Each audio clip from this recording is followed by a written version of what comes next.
वेगवेगळ्या पद्धतीचं वेगवेगळं नुकसान भरपाई देण्यात यावी असं मला नाही, बरोबर आहे, त्यांचं म्हणणं कुठेही चूक नाही. वेगवेगळीच नुकसान भरपाई आपण देतो.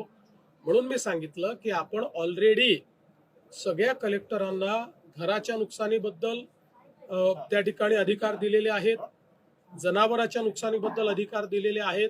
त्याचं स्टँडिंग ऑर्डर आपण काढलेला आहे.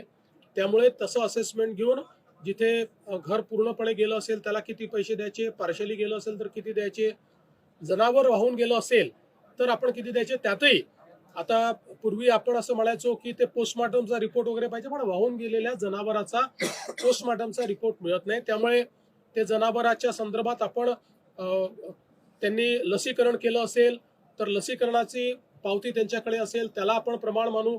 काही ठिकाणी ग्रामसभेने किंवा सरपंचाने किंवा जो ग्रामसेवक आहे त्यांनी सगळ्यांनी मिळून जर सर्टिफाय केलं की याच्याकडे जनावरं होती आणि ही वाहून गेलेली आहेत तर ते देखील आपण मान्य करू.